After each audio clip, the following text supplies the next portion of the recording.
ഈശോമിശിഹായ്ക്ക് സ്തുതിയായിരിക്കട്ടെ. പ്രിയ കുട്ടികളെ, നമ്മൾ നമ്മുടെ കാറ്റഗിസം 6ാമത്തെ ആഴ്ചയിലേക്ക് നമ്മൾ പ്രവേശിക്കുകയാണ്. ഈ ലോക്ക്ഡൗണിലെ നമ്മുടെ ഓൺലൈൻ വഴിയുള്ള ക്ലാസ്സിൽ നിങ്ങൾ ശ്രദ്ധാപൂർവ്വം പങ്കെടുക്കുന്നതിൽ അറിയുന്നതിൽ പ്രത്യേകം സന്തോഷമുണ്ട്. നിങ്ങളുടെ പ്രതികരണങ്ങൾക്ക് പ്രത്യേകം നന്ദി പറയാണ്. നമുക്ക് പ്രാർത്ഥിക്കാം. നമ്മുടെ എല്ലാ വിഷയങ്ങളെയും നമുക്ക് ഈശോയ്ക്ക് സമർപ്പിക്കാം. ഈ ഒരാഴ്ചക്കാലം നമ്മെ പരിപാലിച്ചതോർത്ത് നമുക്ക് നന്ദി പറയാം. നമ്മുടെ പ്രേക്ഷിത പ്രവർത്തനങ്ങളെ കുറിച്ച് നമുക്ക് നന്ദി പറയാം. നമ്മുടെ എല്ലാ പ്രവർത്തന മണ്ഡലങ്ങളെയും നമുക്ക് ഈശോയ്ക്ക് സമർപ്പിച്ച് നമുക്ക് പ്രാർത്ഥിക്കാം. സ്നേഹിച്ചോയെ, അങ്ങ് ഞങ്ങളെ പഠിപ്പിച്ച എല്ലാ പ്രവർത്തനങ്ങളെയും പ്രാർത്ഥനകളെയും അങ്ങ് സമർപ്പിക്കുന്നു. ഞങ്ങളുടെ ജീവിതത്തിൽ അതെല്ലാം പരിപൂർണമായി അനുവർത്തമാക്കുവാനായിട്ട് ഞങ്ങളെ പ്രാപ്തരാക്കണമേ. ഞങ്ങളുടെ പ്രവൃത്തികൾ മൂലം മറ്റുള്ളവരെ അങ്ങയെ അറിയുന്നതിനും ഞങ്ങളുടെ പ്രവൃത്തികൾ കണ്ടുകൊണ്ട് അവിടുത്തെ സഭയ്ക്ക് കടന്നു വരുവാനും ധാരാളം വ്യക്തിത്വങ്ങളെ അങ്ങ് ഒരുക്കണമേ.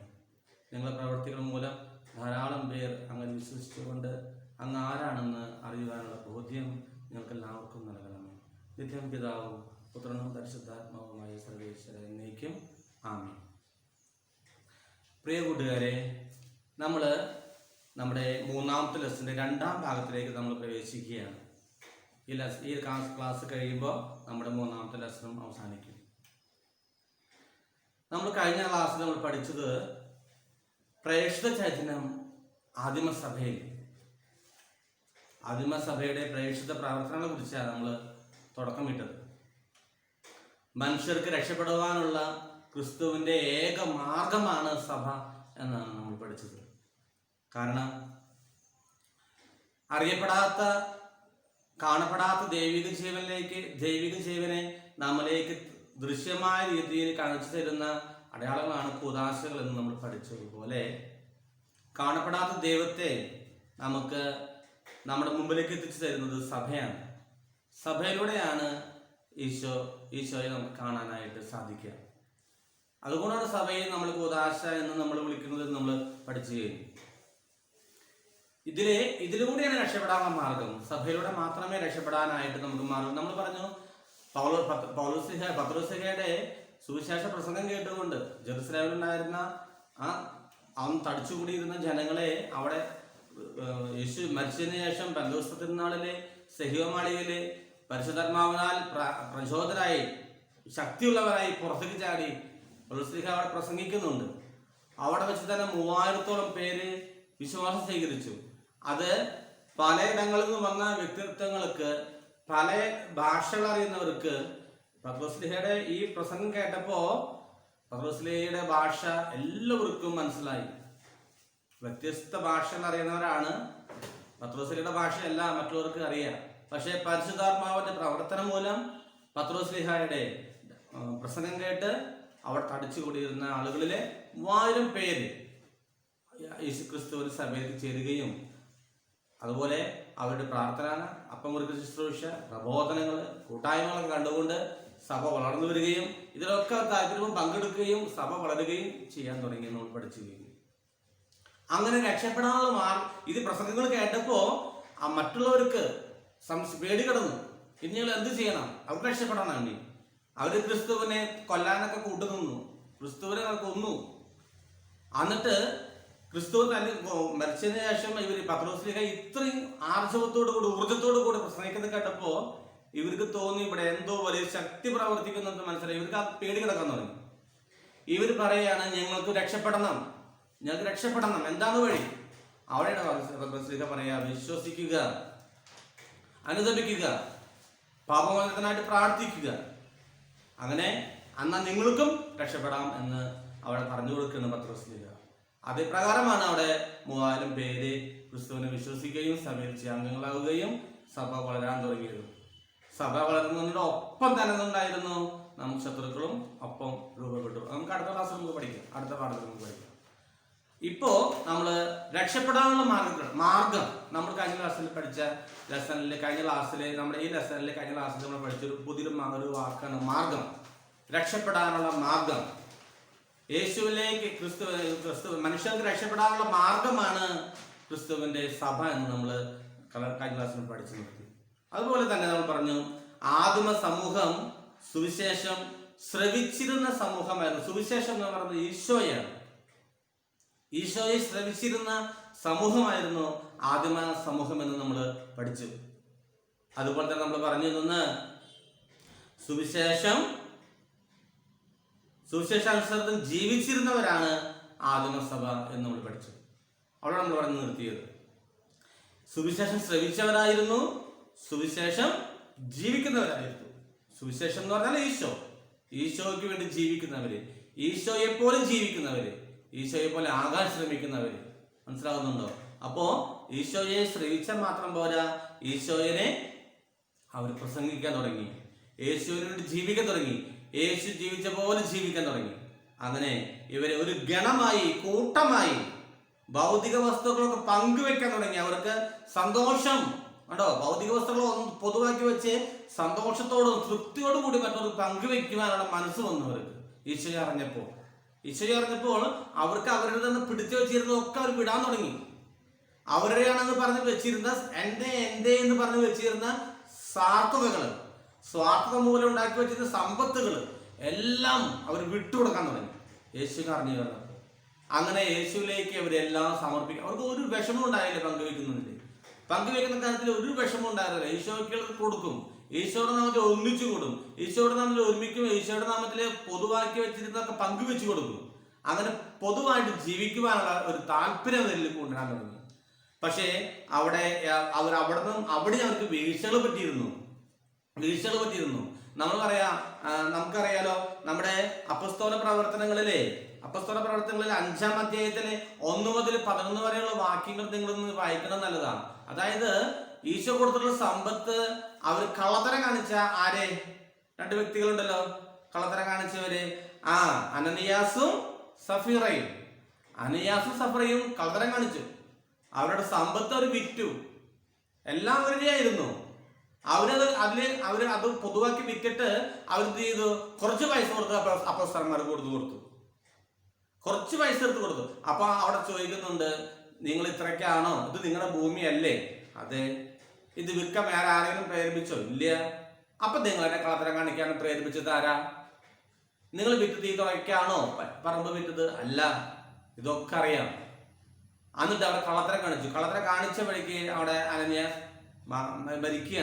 അനനിയാസ് മരിക്കുകയാണ്. ഇവരും കാണാതെ ഇപ്പൊ പിന്നാലെ ആര് വന്നു? ഭാര്യ സഫീറ വന്നപ്പോഴും ചോദിച്ചത് ഇത് തന്നെയാണ് അവളോട് ചോദിച്ചത്, നിങ്ങൾ ഇത്രയ്ക്കാണോ? എന്താണ് ഉണ്ടായത്? അവളും കളത്തരം കാണിച്ചു. അവളും അവിടെ വരുന്ന മരിക്കുകയാണ്. മനസ്സിലായി? അത് അപ്പസ്തോല പ്രവർത്തനങ്ങളിൽ വളരെ വ്യക്തമായിട്ട്. ഇപ്പൊ നമ്മൾ കൂട്ടായ്മയിൽ എന്ത് തടസ്സങ്ങൾ വരുമ്പോൾ എന്തൊക്കെ ഉണ്ടാകണം എന്നുള്ളത് ഈ നമ്മുടെ ബൈബിൾ വചനങ്ങളിൽ 1 കൊറിന്ത്യസ് 10:13, 1 കൊറിന്ത്യസ് 11, 17:12, 17:22, അതുപോലെ അപ്പസ്തോല പ്രവർത്തനം 1 മുതൽ 11 വരെയുള്ള വാക്യങ്ങള്. പിന്നെ അതുപോലെ തന്നെ പ്രാർത്ഥനയെ പറ്റിയിട്ട് അപ്പസ്തോല പ്രവർത്തനം 6-ാം അധ്യായം 1 മുതൽ 7 വരെയുള്ള വാക്യം. ഇതൊക്കെ കൂട്ടായ്മയ്ക്ക് തടസ്സം വരുമ്പോൾ എന്തൊക്കെ സംഭവിച്ചു എന്ന് നമ്മളെ തെളിയിക്കുന്നതിന് വേണ്ടിയിട്ട് കൊടുത്തിട്ടുള്ള വചനങ്ങളാണ്. കൂട്ടായ്മയ്ക്ക് തടസ്സങ്ങൾ വരുമ്പോൾ ദൈവം ഇടപെടുന്ന കാര്യത്തില് ഒരു കാര്യമുണ്ട്, ദൈവം ഇടപെടുന്ന കാര്യങ്ങളുണ്ട്. നമ്മുടെ കൂട്ടായ്മയ്ക്ക് ഭംഗം സംഭവിക്കുമ്പോൾ അവിടെ കൃത്യമായിട്ട് ശരിയായിട്ടല്ല പോകുന്നത് മനസ്സിലാകുമ്പോൾ അവിടെ എന്ത് സംഭവിക്കുന്നു എന്നുള്ളത് തെളിയിക്കുന്നതിന് വേണ്ടിയാണ് നമ്മൾ ഈ പറഞ്ഞ കൊട്ടേഷനുകൾ, ഈ ബൈബിൾ വചനങ്ങൾ. മനസ്സിലായോ? അവിടെ പങ്കുവയ്ക്കലിലെ കുറവ് വന്നപ്പോൾ അവർ തിരുത്തിയവരെന്നെ അപ്പസ്തോലന്മാര്. അവർ കൂട്ടായ്മയിലെ കളങ്കം വന്നു തുടങ്ങിയപ്പോൾ അവിടെ തിരുത്തിയവരെന്നെ അപ്പസ്തോലന്മാര്. അങ്ങനെ കൂട്ടായ്മയിൽ വളരാനായി അവർ നന്നായി പരിശീലിപ്പിച്ചു ഈ അപ്പസ്തോലന്മാര്. അങ്ങനെ അവരെ അപ്പസ്തോലന്മാരുടെ അനുവാദത്തോടെ, അപ്പസ്തോലന്മാരുടെ സംരക്ഷണത്തിലെ അവരുടെ നേതൃത്വത്തില് സഭ വളരാൻ തുടങ്ങി. ഒറ്റക്കെട്ടായി അവർ ജീവിക്കാൻ തുടങ്ങി. ഒറ്റക്കെട്ടായിട്ട് ജീവിക്കണമെങ്കിൽ നമ്മൾ ഒരേ മനസ്സുണ്ടാകണം. നമ്മൾ പറയുന്നത്, നമ്മൾ ചിന്തിക്കുന്നത് പോലെ എല്ലാവരും ഒരേപോലെ ചിന്തിക്കണം. ഇപ്പൊ ഒരാളൊരു ആശയം പറയുമ്പോൾ അതിനോട് നമുക്ക് ചേർന്ന് നിൽക്കണമെങ്കിൽ ഒരേ മനസ്സോട് കൂടിയായിരിക്കണം. ഒരേ മനസ്സില്ലെങ്കിൽ അവിടെ എന്ത് സംഭവിക്കും? അവിടെ വിഘടിക്കും. മനസ്സിലായോ? അപ്പോ അതിനെ വിപരീതമായിട്ട് ഗണ്ടിച്ചു നിൽക്കും. അപ്പൊ അതിനൊക്കെ എതിര് വരും. ഒരേ മനസ്സല്ല എന്നുണ്ടെങ്കിൽ ഒരേ മനസ്സോടെ നമ്മൾ ഒരേപോലെ ആ കാര്യം നന്നാവണമെന്ന് നമ്മൾ ചിന്തിക്കുമ്പോൾ, ആ കാര്യം നമ്മൾ ഒരുമിച്ച് നിൽക്കുമ്പോൾ അത് വളരെ മനോഹരമായിട്ട്. അപ്പൊ ഇതുപോലെ തന്നെ അവിടെ ആദിമസഭയിൽ വന്നപ്പോ അവിടെ തിരുത്താൻ തുടങ്ങി അപ്പോസ്തലന്മാരെ. അവരെയൊക്കെ തിരുത്തി പഠിപ്പിച്ചു. അങ്ങനെ അവരെ എന്തിനായി? ഒറ്റ ഗണമായി, ഒരൊറ്റ കൂട്ടമായി അവര് ആദിമസഭയുടെ ഗണകൂട്ടം എന്ന് പറയുന്നത് വളരെ കെട്ടുറപ്പോട് കൂടിയുള്ള ഒരു സംഭവമായിരുന്നു. വളരെ ഐക്യത്തോടു കൂടി തങ്ങളുടെ മുതലുകളൊക്കെ പൊതുവാക്കി വിറ്റ് ഒന്നിച്ച് വെച്ച് പാവങ്ങൾക്ക് കൊടുത്ത ഒരു പേടി ഉണ്ടായിരുന്നില്ല അവർക്ക്. അങ്ങനെ സഭ വളർന്നു തുടങ്ങി. അങ്ങനെ സഭയെ സുവിശേഷം ശ്രവിച്ച സമൂഹമായിരുന്നു. അതുപോലെ തന്നെ സുവിശേഷാനുസൃതം ജീവിച്ചവരായിരുന്നു ആദിമ ക്രൈസ്തവര്. സഭ ഇന്ന് നമ്മൾ കാണുന്ന ഈ സഭയായി നിൽക്കുന്നത് ഇവരുടെ കൂട്ടായ്മയും പങ്കുവെക്കലുമാണ്. അവരുടെ സ്വഭാവത്തിലാണ് സഭ ഇന്നും സഭയാണെന്ന് അവിടെ ചങ്കൂറ്റത്തോടുകൂടി നിൽക്കുന്നതിന്റെ കാരണം. സഭ ഇന്നും സഭയായിട്ട് നിലനിൽക്കുന്നത് തൻ്റെ ഇടത്തോടുകൂടി ഉയർപ്പോടുകൂടി വളരെ ഉയർച്ചയോടുകൂടി നിൽക്കുന്നതിന്റെ കാരണം യേശുമിശിഹായോടും സഭാംഗങ്ങളോടും തമ്മിലുള്ള കൂട്ടായ്മയാണ് സഭ ഇന്നും സഭയായിട്ട് നിൽക്കുന്നത്. ആദിമസഭ ഇന്നും ഒരു കുറവുമില്ലാതെ, ഒരു ചർച്ചയുമില്ലാതെ, ഒരു തരത്തിലും പരിഭവങ്ങളില്ലാതെ ആദിമസഭ ഇന്നും നിലനിൽക്കുന്നതിന്റെ കാരണം, ഇന്നും സഭ ശക്തിയോട് നിൽക്കുന്നതിന്റെ കാരണം എന്താ? യേശുമിശിഹായോടും സഭാംഗങ്ങൾ തമ്മിലുള്ള കൂട്ടായ്മയാണ് സഭ ഇന്നും വളരെ ആർജവമായി നിൽക്കുന്നതിന്റെ കാരണം. കൂട്ടായ്മ വളരെ പ്രധാനപ്പെട്ട സംഭവമാണ്. കൂട്ടായിട്ട് ചെയ്യുന്നതാണ് സഭയ്ക്ക് ഏറ്റവും വലിയ സന്തോഷകരം. ഒറ്റയ്ക്ക് ചെയ്യുന്നതിനേക്കാളും കൂട്ടമായിട്ട് കൂട്ടുത്തരവാദിത്തോടുകൂടി ചെയ്യുന്നത് അത് വളരെ ശക്തിയുള്ളതാണ്. വളരെ എന്താ പറയാ, കെട്ടുറപ്പോടുകൂടിയുള്ള സംഭവമാണ് നമ്മുടെ കൂട്ടായ്മ എന്ന് പറയുന്നത്. അവിടെ എന്തെങ്കിലും സിദ്ധികൾ ഉണ്ടാക്കി കഴിഞ്ഞാൽ, സിദ്ധികൾ വന്നു കഴിഞ്ഞാല് നമ്മുടെ കൂട്ടായ്മയ്ക്ക്, നമുക്കറിയാലോ, നമ്മുടെ ഭവനങ്ങളിലായാലും ഇടവകയിലായാലും നമ്മുടെ കൂട്ടായ്മകളിലേക്ക് എന്തെങ്കിലും വിഘ്നങ്ങൾ വരുമ്പോൾ, അവിടേക്ക് ഒരു പാര കടന്നു വരുമ്പോൾ, നമ്മൾ പറയാം നമ്മുടെ ഭാഷയില് പാരകൾ, അവരൊക്കെ കടന്നു വരുമ്പോൾ അതിന് വിഘടിക്കാൻ തുടങ്ങും. അതിൽ ശരിക്കും കുറച്ച് നമ്മുടെ അളക്കം തുടങ്ങും. അപ്പോൾ അത് സ്വരച്ചർച്ചയിലൊക്കെ വരും. അപ്പൊ അത് മാനസികമായിട്ട് അകലം തുടങ്ങും. അങ്ങനെ അത് ഒരു ഐക്യമില്ലാതെ, കെട്ടുറപ്പില്ലാതെ അങ്ങനെ അങ്ങോട്ട് മാറി പോവുക. അവിടെ അപ്പോസ്തലന്മാരുടെ അങ്ങനെ ഉണ്ടായിരുന്നു. പക്ഷെ ഉണ്ടപ്പോൾ അത് തിരുത്തിയിരുന്നു. അതാണ് നമുക്ക് തിരുത്താനായിട്ട് നമ്മുടെ ഇടവക ഗണത്തെ തിരുത്തുന്ന ആളാണ് നമ്മുടെ വികാരിച്ച്.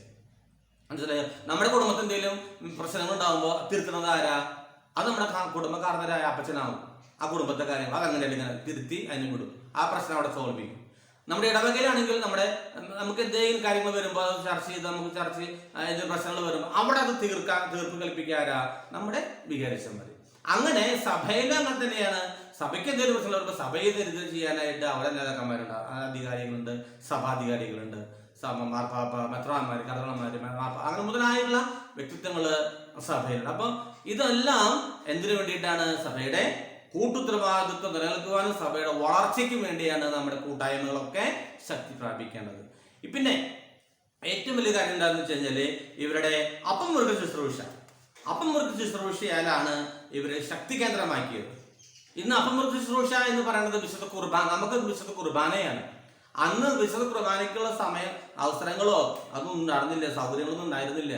ഭൂമിക്കടിയിലെ അറകളിലൂടെ പോയി, തുരങ്കത്തിലൂടെ പോയി ഭൂമിക്കടിയിലിരുന്ന് ആരും കാണാതെ പ്രാർത്ഥിക്കണം. കാരണം എന്താ? പേടിയാണ്, കൊന്നുകളയും. ഈശോയുടെ നാമത്തിൽ എന്തെങ്കിലും പ്രസംഗിക്കുകയോ ഈശോയുടെ നാമത്തിൽ എന്തെങ്കിലും പ്രവർത്തിക്കുകയോ ചെയ്താല് അധികാരികൾ വന്ന് കൊന്നുകളയും അവരെന്നെ. പേടിച്ചിട്ട് നിങ്ങള് എന്ത് ചെയ്യും? ഭൂമിക്കടിയിലെ അറകൾ ഉണ്ടാക്കി, തുരങ്കം ഉണ്ടാക്കി ഭൂമിയുടെ അടിയിൽ ഇരുന്ന് പ്രാർത്ഥിക്കും. ഇവര് തങ്ങളുടെ അപ്പം കൊണ്ടുവന്നിട്ടുള്ള ഭക്ഷണ സാധനങ്ങളൊക്കെ അവർ ഒരുമിച്ച് വെച്ച് അത് പ്രാർത്ഥിക്കും. പക്ഷെ അതിൽ കുറെ അഭിപ്രായങ്ങൾ ഉണ്ടായിരുന്നു. കാരണം ഇവര് ഭക്ഷണം കഴിക്കുന്നത് ഈശോയുടെ ശരീരമാണ്, ഈശോയുടെ രക്തമാണെന്നൊക്കെ പറഞ്ഞ് ഇവര് പ്രാർത്ഥിച്ച് ഭക്ഷണം കഴിക്കുമ്പോ എതിരാളികള് ഇത് ശ്രവിക്കുകയും അറിയുകയും ചെയ്യുമ്പോൾ ഇവര് പറയണത് ഇവര് മനുഷ്യരെ കൊന്നു തിന്നുന്ന പറഞ്ഞിരുന്നത്. തെറ്റിദ്ധരിച്ചിട്ട് ശരീരം ഭക്ഷിക്കുക, രക്തം പാനം ചെയ്യുക എന്നൊക്കെ പറയുമ്പോൾ ഇവരുടെ വിചാരം ഇത് നമ്മൾ പച്ച മനുഷ്യനെ തല്ലിക്കൊന്ന് അവിടെ ആൾക്കാരെ തല്ലിക്കൊന്ന് നമ്മൾ തിന്നാന്നാണ് പഴയ ആളുകളുടെ ധാരണ. ഈശോയുടെ ശരീരം രക്തം എന്താണ്? ഭക്ഷണപാനീയങ്ങളാണ്. ഈശോ ഭക്ഷണപാനീയങ്ങളെയാണ് ആസ്വദിച്ചിരുന്നത്. മനസ്സിലായി? അപ്പോ അവർ അതിനനുസ്മരിക്കലാണ്. ആ അനുസ്മരണം മറ്റുള്ളവർക്ക് തോന്നിയത് വേറെ എന്തൊക്കെയാണെന്ന് വിചാരിച്ച് അവരെന്നെ അതൊന്നൊക്കെ തട്ടി മാറ്റിയായിരുന്നു ചെയ്തിരുന്നത്. ഒരു സ്വാതന്ത്ര്യവും നമുക്ക് ഉണ്ടായിരുന്നില്ല. അതുകൊണ്ടാണ് ഇവരെ സഭയ്ക്കടിയിലെ ഭൂമിക്കടിയിലെ സഭയില് അവര് വളർന്നു വന്നത്. അപ്പം മൃഗ ശുശ്രൂഷ. ഈ അപ്പം മൃഗ ശുശ്രൂഷ എന്ന് പറഞ്ഞാൽ ഇന്നും നമ്മൾ കാണുന്ന വിശുദ്ധ ദിവ്യ ബലിയാണ്.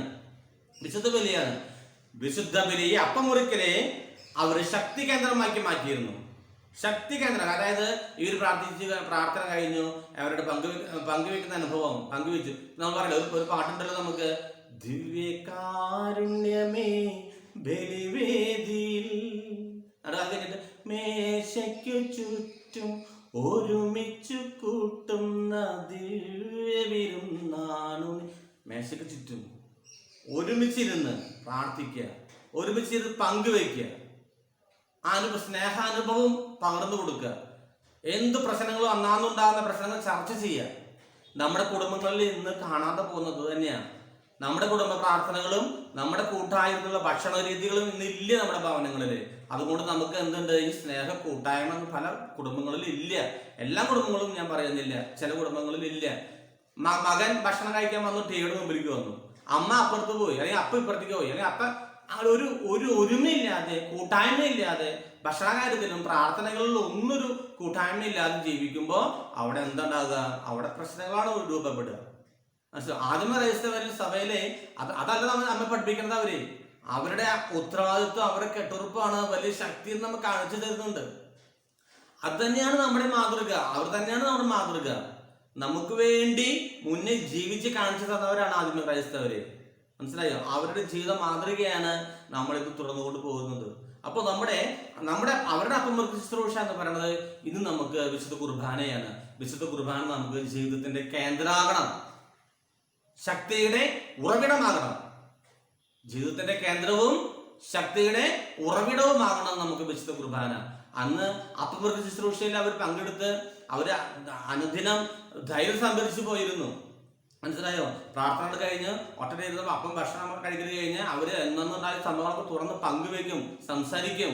ഓരോ പ്രശ്നങ്ങളും സന്തോഷമായാലും സങ്കടമായാലും ചർച്ച ചെയ്യും. എല്ലാം ഇനി ബുദ്ധിമുട്ടുകൾ അനുഭവിക്കുന്നവർക്ക് തങ്ങൾ ഉണ്ടാക്കി വെച്ചിട്ടുള്ള ആ പൊതുവാക്കി വെച്ചിട്ടുള്ള സമ്പത്തിനെടുത്ത് സമ്പത്ത് കൊടുക്കും. എന്താ ചെയ്യുക? അങ്ങനെ പൊതുവായിട്ട് നല്ല ഐക്യത്തിൽ ജീവിച്ച അതേ മാതൃക തന്നെയാണ് നമുക്കും ഇന്ന് നമ്മുടെ കൂട്ടായ്മ. നമുക്കറിയാലോ, നമ്മുടെ ഭവനങ്ങളിൽ നമ്മുടെ കുടുംബ കൂട്ടായ്മകള്, നമ്മുടെ ഇടവക, നമുക്ക് എന്തെങ്കിലും ഭാരപ്പെട്ടതെന്ന് വരുമ്പോൾ നമ്മുടെ നടപടികൾ നമ്മൾ നിങ്ങൾക്ക് അറിഞ്ഞൂടെ എത്ര ആളുകൾ നമ്മൾ ഓരോ സഹായങ്ങൾ കൊടുക്കുന്നുണ്ട്. അവർക്ക് ഇങ്ങനെ പരാതികളുണ്ട്, അവർക്ക് ഇങ്ങനെയാണ് വെച്ചാൽ അല്ലെ മീറ്റിങ്ങുകൾ കൂടുമ്പോൾ അവരിങ്ങനെ അങ്ങനെയൊക്കെ പറയുമ്പോൾ നമ്മൾ ചർച്ചകൾ ചെയ്യുമ്പോൾ ആ ചർച്ചയിലൂടെ നമുക്ക് സാധിക്കാവുന്നത് നമ്മൾ ചെയ്യുന്നുണ്ട്. മുഴുവനായിട്ട് ഇല്ലെങ്കിലും നമ്മോട് സാധിക്കുന്നത് നമ്മൾ ചെയ്യുന്നുണ്ട്. ഇതൊക്കെ നമുക്ക് ആദിമക്രൈസ്തവർ കാണിച്ചു തന്നിട്ടുള്ള മാതൃകകളാണ്. അതാണ് ഇന്നും സഭകളിൽ നമ്മൾ തുടർന്നുകൊണ്ട് പോകുന്നത്. മനസ്സിലായോ? അപ്പോ അപ്പമൃഗ ശുശ്രൂഷ എന്ന് പറയുന്നത് ആദിമക്രൈസ്തവർക്ക് കേന്ദ്രബിന്ദുവായിരുന്നു. കണ്ടോ, ശക്തി കേന്ദ്രമായിരുന്നു ആദിമക്രൈസ്തവർക്ക് അപ്പമൃഗൽ. അതായത് അതേപോലെ തന്നെയാണ് നമ്മുടെ ശക്തിയുടെ കേന്ദ്രവും നമ്മുടെ ജീവിതത്തിന്റെ കേന്ദ്രവും ശക്തിയുടെ ഉറവിടവും ഏതാണ്? വിശുദ്ധ കുർബാനയാണ്. നമ്മളിന്ന് വിശുദ്ധ കുർബാനയിലൂടെയാണ് അതൊക്കെ നമ്മൾ സ്വീകരിക്കുക. നമ്മുടെ എല്ലാ പ്രശ്നങ്ങളും എന്തൊക്കെയാണെങ്കിലും നമുക്ക് വേണ്ടത് നമുക്കുണ്ടായത് എല്ലാ സകലവേദനയും നമ്മൾ കുർബാനയിൽ പങ്കുവയ്ക്കുക. അന്ന് ജീവിക്കുവാനുള്ള ശക്തി, അന്നൊക്കെ ജീവിക്കാനുള്ള ഉറവിടവും ഊർജ്ജവും നമുക്ക് വിശുദ്ധ കുർബാനയിൽ നിന്ന് ലഭിക്കുക. നമ്മളത് സ്വീകരിച്ച് നമ്മൾ വീണ്ടും ഇറങ്ങിത്തിരിക്കുക നമ്മുടെ പ്രവർത്തന മണ്ഡലങ്ങളിലേക്ക്. പ്രേക്ഷിതമായിട്ട് നമ്മൾ ഇറങ്ങും. വീണ്ടും നമ്മൾ തിരിച്ച് പിറ്റേ ദിവസം വന്നു വിശുദ്ധ കുർബാനയിൽ നമുക്കുണ്ടായ അനുഭവങ്ങളൊക്കെ നമ്മൾ ഷെയർ ചെയ്തു, പങ്കുവെച്ചു, ഈശോയുമായിട്ട് പങ്കുവെച്ചു.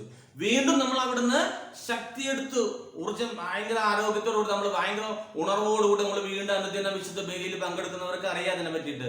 അനുദിനവും നമ്മൾ ഓരോ ദിവസവും നമ്മൾ വിശുദ്ധ ബലി പങ്കെടുത്തുകൊണ്ട് അന്നേക്ക് വേണ്ടിയിട്ടുള്ള ഊർജ്ജം നമ്മൾ സംഭരിക്കുക. എന്നിട്ട് നമ്മൾ പ്രേക്ഷിച്ച് വരയ്ക്കുക. അപ്പൊ എല്ലാത്തും ഏത് തരത്തിലുള്ള കാര്യം നമുക്ക് സഹിക്കുവാനുള്ള ശക്തി നമുക്ക് ലഭിക്കും. സഹനങ്ങൾ ഉണ്ടാകും. സഹനങ്ങൾ ഒരിക്കലും നമ്മിൽ നിന്ന് പോകില്ല. സഹനങ്ങൾ ഉണ്ടെങ്കിൽ നമുക്കതിനെ ദൈവത്തെ വിളിക്കാനും സാധിക്കുകയുള്ളൂ. ഈശോയെ സ്നേഹിക്കുന്നവർക്ക്, ഈശോയെ അടുക്കുന്നവർക്ക്, സഭയിൽ ചെയ്യുന്നവർക്ക് സഹനങ്ങളാണ് ദൈവം വെച്ചിരിക്കുന്നത്. സഹനത്തിലൂടെ നമുക്ക് ഈശോയെ കണ്ടുമുട്ടാനായിട്ട് സാധിക്കുള്ളൂ. അതാണ് പറഞ്ഞത്, സ്വർഗത്തിലേക്ക് പ്രവേശിക്കണമെങ്കിൽ ഒട്ടകം സൂചിക്കുടലിലൂടെ കടന്നു പോകുന്നവരെയാണ്. ദുരിതങ്ങളുണ്ടാകും. ദുരിതങ്ങളിലൂടെയാണ് ക്രൈസ്തവർക്ക് സ്വർഗത്തിലേക്ക് പ്രവേശിക്കാൻ. അതായത് യേശുവിനെ സ്വീകരിക്കുന്നുണ്ട്, യേശുവിന്റെ അടുത്ത് നിൽക്കുന്ന വെച്ചിട്ട് ആർക്കും ഒരു വേദനയും ഉണ്ടാവാതിരിക്കില്ല. വേദനയും ദുഃഖദുരിതങ്ങളും. അപ്പൊ അത് അന്നാന്ന് നമുക്ക് ഉണ്ടാകുന്നതൊക്കെ മാറിക്കിട്ടാനും വീണ്ടും നമ്മൾ ഊർജ്ജം സംഭരിക്കാനാണ് നമ്മുടെ വിശുദ്ധ ബലി. ആ ആദിമക്രൈസ്തവരെ തന്റെ അപ്പമൃഗ ശുശ്രൂഷ എങ്ങനെ എപ്രകാരമാണോ എടുത്തത്, അതേ മനോഭാവത്തിലെ അതേ രീതിയിൽ തന്നെയാണ് ഇന്ന് വിശുദ്ധ സഭയിലെ വിശുദ്ധ ബലി.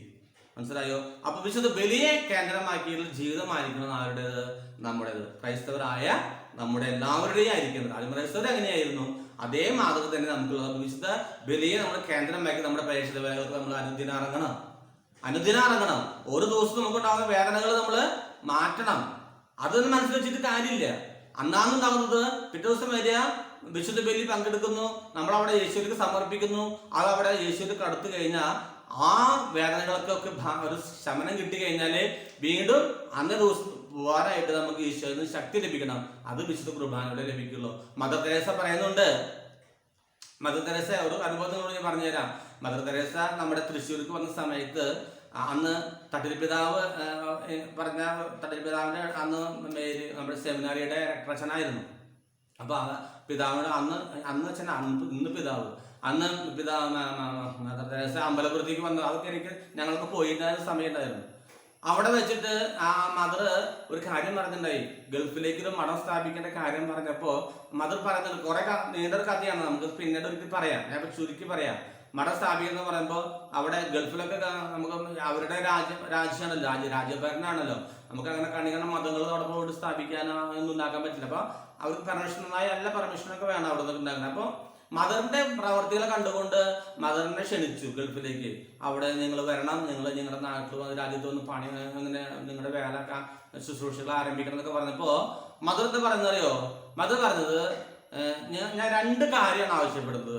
ഒന്ന്, ഞങ്ങൾക്ക് ഒരു പള്ളി വേണം. പിന്നെ ഞങ്ങൾക്ക് വേണ്ടത് ഒരു പുരോഹിതൻ വേണം. ഒരു പള്ളിയും വേണം, ഒരു പുരോഹിതനും കൊണ്ട്.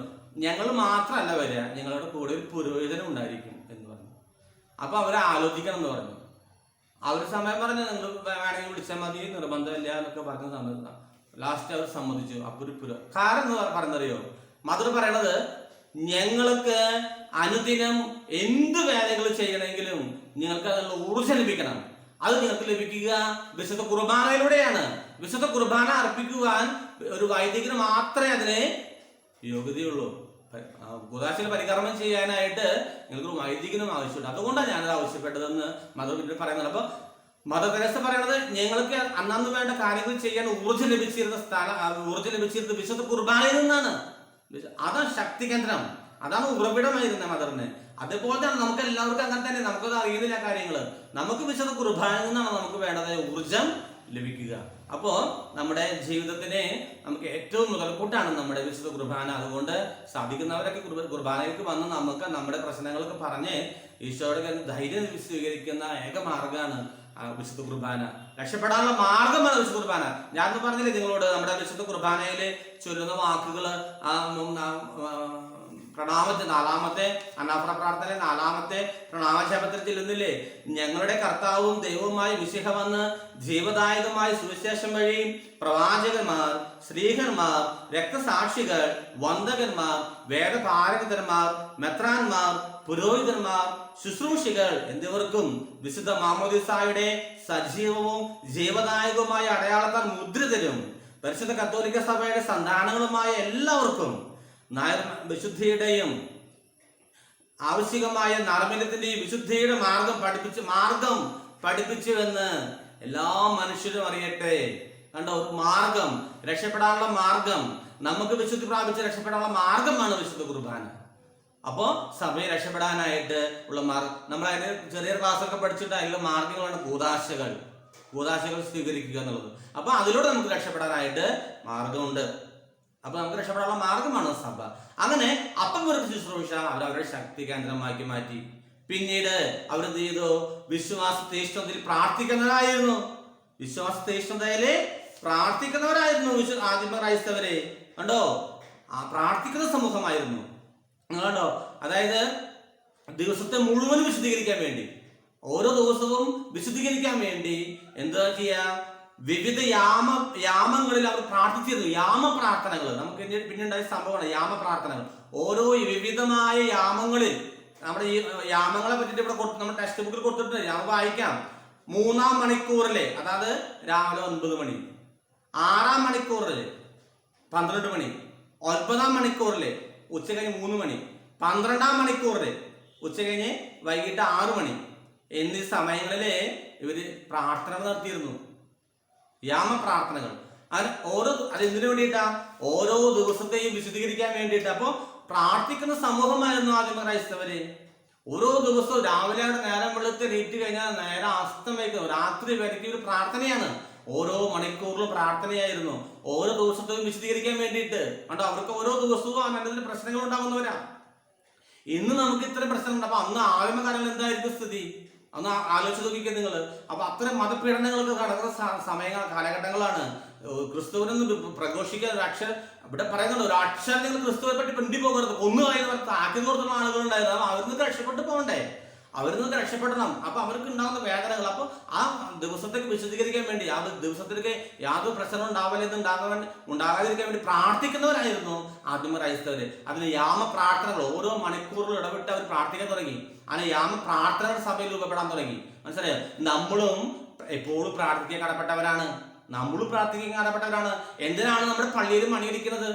ഓരോ ദിവസവും, എല്ലാ ദിവസവും മണിയടിക്കുന്നതിന് വേണ്ടിയിട്ടാ. ഓരോ ലക്ഷ്യങ്ങൾക്ക് ഒരു തരം മണികളടിക്കുന്നു, ദിവസം മണിയടിക്കുന്നതിന് വേണ്ടിയിട്ടാ. വ്യത്യസ്തങ്ങൾ വരുമ്പോൾ, വ്യത്യസ്തമായ എന്തെങ്കിലും കാര്യങ്ങൾ വരുമ്പോൾ വ്യത്യസ്ത രീതിയിലായിട്ട് മണിയടിക്കുക.